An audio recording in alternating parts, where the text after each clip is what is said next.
le général d'armée Assimi Goïta avait ouvert la voie à la repentance. Mais ceux qui ont fait la sourde oreille sont passés de vivants à trépas. 2024, une année qui sera jamais marquée d'une pierre noire dans l'esprit des terroristes.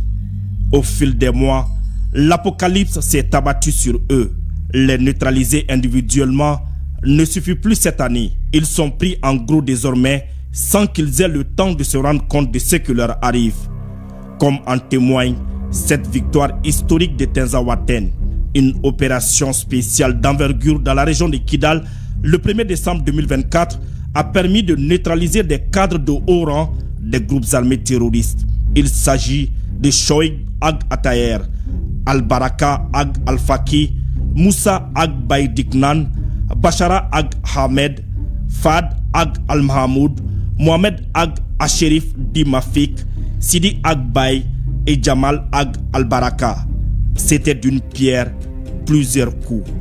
Qui l'aurait cru?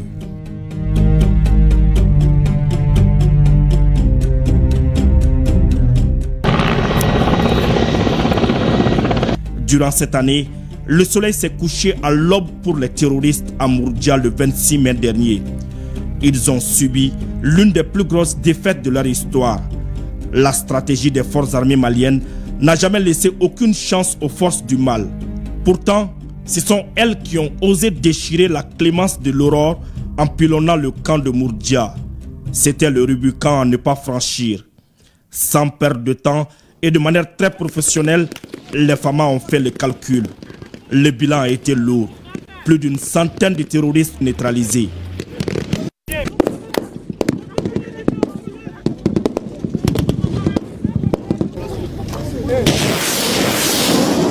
L'année 2024 a été aussi marquée par la neutralisation de l'un des plus grands terroristes recherchés de la planète. Son nom, Abu Huzaifa Di Hugo. Il a été neutralisé le dimanche 28 avril 2024 dans le secteur d'Indeliman par nos hommes. Sa tête était mise à prix par les États-Unis d'Amérique à plus de 3 milliards de francs CFA. En septembre 2024, les terroristes se sont attaqués au camp de Faladier et aux aéroports du Mali. La réaction de nos hommes ne s'est fait pas attendre. Dans une élégance toute militaire, les assaillants ont été neutralisés et leurs complices arrêtés. Ces succès sur le terrain ne sont pas le fruit du hasard. En un an, des équipements roulants et volants ont été mis à la disposition des hommes. Les tout derniers en date sont les drones Akinji. Allez-y demander aux terroristes de Tinzaouaten de quoi ces vecteurs aériens sont capables.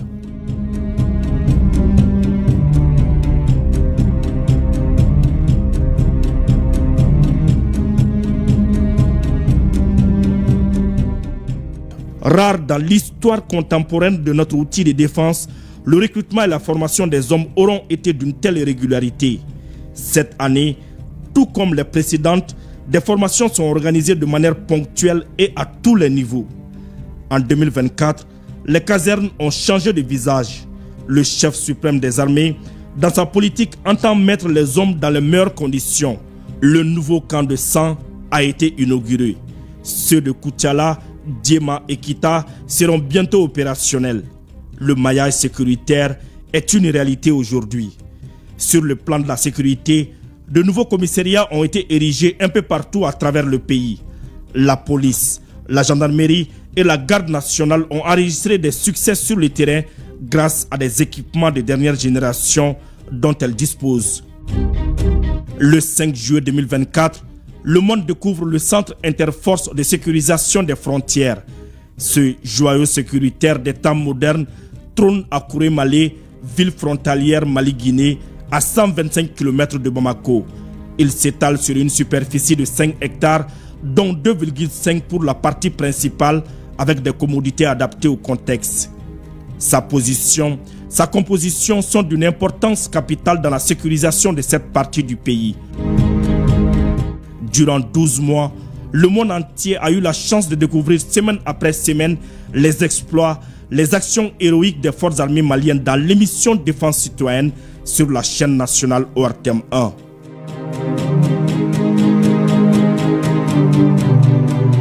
Un pas, un autre pas, encore un autre pas, et tenir gagner chaque pas. C'est une remontée à jamais vue. Cette expression sied exactement à la métamorphose de notre outil de défense jour après jour. Et 2025 annonce de belles perspectives.